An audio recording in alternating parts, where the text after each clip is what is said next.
Hey guys, welcome to an exam guide morning walk show 10 AM में आपका हार्दिक अभिनंदन और स्वागत। डेट आपकी 3 मई 2020, लॉकडाउन क्लास आपकी 96। जो लॉकडाउन लगा हुआ है उसे आप नेगेटिव अप्रोच के साथ ना सोचिए और मत मानिए, क्योंकि आपको पॉजिटिव इम्पैक्ट के साथ आगे बढ़ना है। जब भी कोविड-19 पर भारत सरकार के और राजस्थान सरकार के द्वारा कंट्रोल कर लिया जाएगा, जो भी पेंडिंग वैकेंसीज पड़ी है, चाहे वो आपकी पटवारी की हो, पुलिस की हो, हाई कोर्ट एग्जाम हो या एसएससी के कोई सा भी एग्जाम हो, चाहे वो सीजीएल हो, सीएचएसएल हो या सीपीओ हो, कहीं ना कहीं जहां भी इंग्लिश को एज ए सब्जेक्ट के रूप में यूज किया जाता है और वहां से क्वेश्चंस पूछे जाते हैं, तो ये चैनल आपके लिए मददगार रहने वाला है। ठीक है, तो मॉर्निंग वोक शो मैं डेली लेकर आता हूं, तो फिर से हाजिर हूं। Most valuable, welcome in our channel. और उसी के अंतर्गत हम पढ़ रहे थे क्या इंपोर्टेंट वन वर्ड सब्स्टिट्यूशन, जो पिछली 7 क्लासेज है वो सीधी डील्स करती है मॉडरेट लेवल के इंपोर्टेंट वन वर्ड से। तो आज फिर से मूव करते हैं आगे। लॉकडाउन क्लास 96 के अंतर्गत 37 से पहले के 1 से लेकर के 36 में प्रीवियस लेक्चर्स में करवा चुका हूं। अगर आपने नहीं देखे हैं तो अन एग्जाम गाइड की प्लेलिस्ट में जाकर वॉकअप शो के दौरान आप वहां से अवेयर हो सकते हैं। तो मूव करते हैं फर्स्टली 37 पर। तो a government run by a dictator. Options आपके सामने, A democracy, B autocracy, C bureaucracy, D aristocracy. तो डियर फ्रेंड्स, इसका करेक्ट आंसर हो जाएगा ऑटोक्रेसी।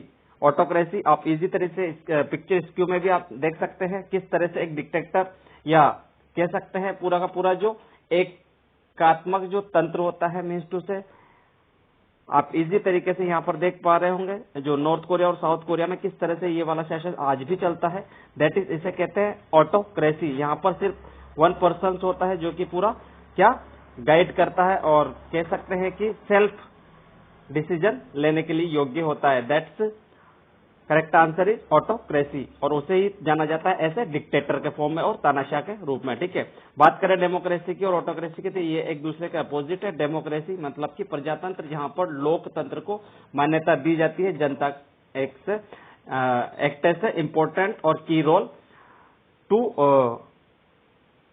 Run a government. ठीक है, तो इस तरह से डेमोक्रेटिक इंडिया आप अच्छे से जानते हैं। तो ऑटोक्रेसी आप उत्तर कोरिया और नॉर्थ कोरिया और साउथ कोरिया से आप इजी तरीके से याद रख सकते हैं। ब्यूरोक्रेसी, चाहे आप नौकरशाही, जैसे आप कहीं वर्क करते हैं तो आप ऐसे नौकर के फॉर्म में होते हैं, तो ब्यूरोक्रेसी उसे टर्म किया जाता है। नेक्स्ट पेज पर चले डियर फ्रेंड्स, तो आपकी हो जाएगी 38, और 38 को हम यहाँ पर रीड आउट करते हैं। तो that which can not be seen through, क्या एक बार फिर सुनिए, that which can not be seen through, luminous, translucent, opaque, transparent. तो इसका करेक्ट आंसर हो जाएगा ओपेक। ठीक है, और ओपेक क्या, तो ओपेक और ट्रांसपेरेंट इज द आपके ये ओपेक और ट्रांसपेरेंट एक दूसरे के अपोजिट है, जो कि आप पिक्चर स्क्यू के अंदर देख सकते हैं कि ये जो आप यहाँ पर बॉयज और गर्ल्स जब ये बिहाइंड इसके पीछे छुप जाएंगे तो हम इन्हें देख सकते हैं क्या, नहीं ना। तो ये भी हमें देख सकते हैं क्या, नहीं ना। तो इसी तरह से इसे ओपेक से टर्म किया जाता है, और इसी का जस्ट अपोजिट क्या, ट्रांसपेरेंट। जैसे ही टैक्सी ड्राइवर होते हैं, ट्रक ड्राइवर होते हैं, या आपके बसेस के ड्राइवर होते हैं, वो किस तरह से जब ड्राइव करते हैं, देन रोड को इजी तरीके से ट्रांसपेरेंट ग्लास के थ्रू वो देख सकते हैं, दैट इज ट्रांसपेरेंट। तो इस क्वेश्चन से आपको इतनी जानकारी मिल जाती है। तो that can not be scene, तो इसका करेक्ट आंसर हो जाएगा आपका क्या आंसर हो जाएगा, ओपेक। तो इस तरह से इजी तरीके से आपको चीजें समझ में आई होगी। तो इसी तरह से मूव करते हैं आगे। नेक्स्ट पेज पर 39 पेज पर हम चलते हैं डियर फ्रेंड्स। तो आपको large group of insect moving in a mass, क्या a large group of insect moving in a mass. Option आपके सामने, A storm, B sweet, C swam, D swarm.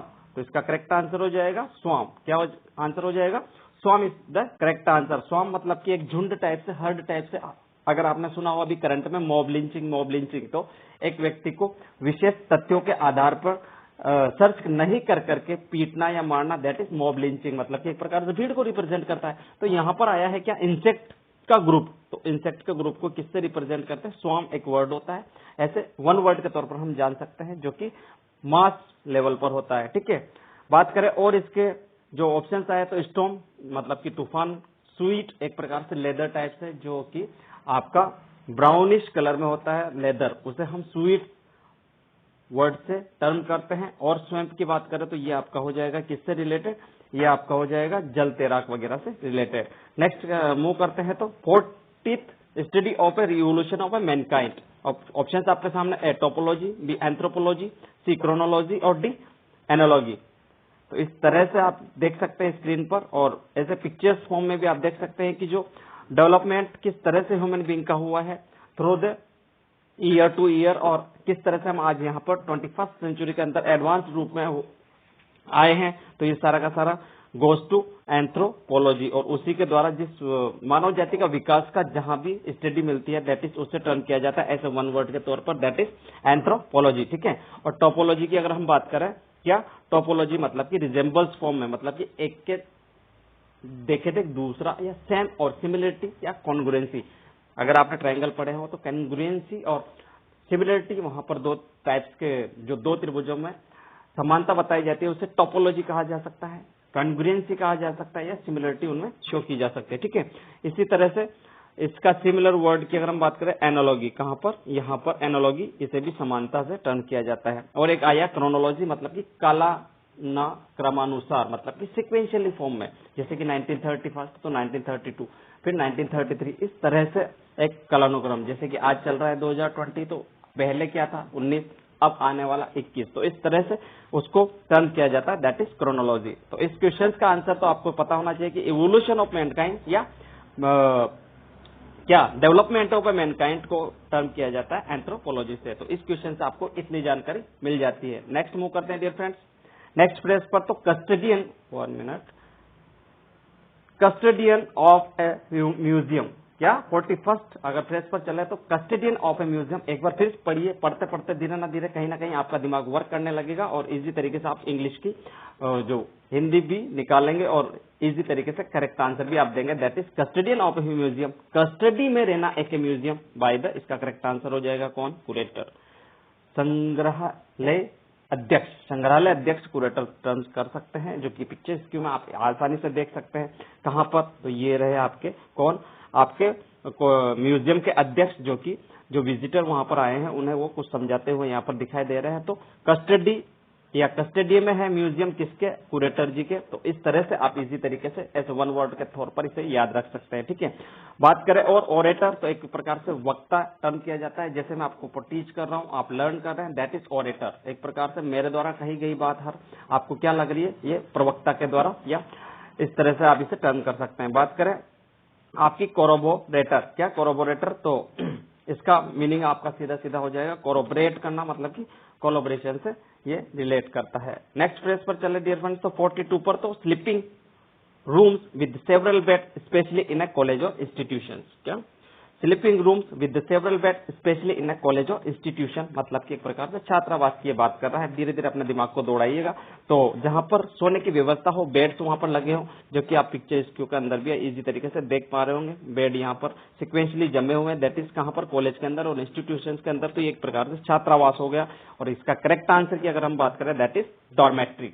क्या टर्म किया जाता है, डॉर्मेट्री से कहा जाता है। तो ये सारे के सारे आज जो इम्पोर्टेंट वन वर्ड, ये क्यों इम्पोर्टेंट हो जाते हैं, क्योंकि आगामी जब भी राजस्थान पटवार के और हाई कोर्ट के एग्जाम आएंगे तो इसी तरह के वन वर्ड वहां पर भी पूछे जाने की आशंका है। सो मेरे चैनल के साथ इसी तरह से बने रहिएगा। मैं डेली आपके साथ इसी तरह से पेश होता हूं 10 बजे, बिल्कुल आप आना ना भूलिएगा। हर रोज इसी तरह से मैं स्पेशल कैरेक्टरिस्टिक और वन वर्ड्स लेकर आता हूं। और जब भी 100 लेक्चर की तरफ हम मूव कर रहे हैं, तो वहां से जब भी 100 लेक्चर हो जाएगा, देन उसके बाद हम नए चैप्टर्स की तरफ मूव करेंगे। तो इसकी अगर पीडीएफ आपको चाहिए तो सीधा आप क्या करिएगा, आपके टेलीग्राम चैनल पर अन एग्जाम गाइड सर्च कीजिएगा, वहां पर जाकर के आप मॉर्निंग वॉक शो 10 AM से जुड़िए, और वहां पर आप इजी तरीके से इसकी पीडीएफ फाइल डाउनलोड कर सकते हैं। और आगे मूव करते हैं डियर फ्रेंड्स। तो अच्छा लगा हो वीडियो तो बिल्कुल दिल से लाइक कीजिएगा,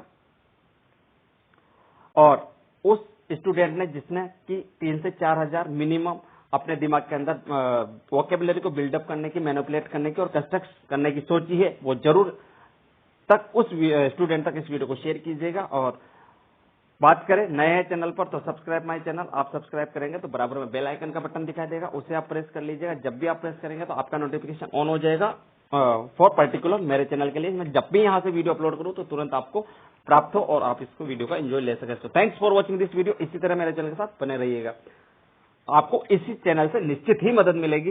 फॉर वोकेबलरी बिल्डअप, मैनिपुलेट करना, कंस्ट्रक्शन करने के लिए। So thank you and bye bye, take care.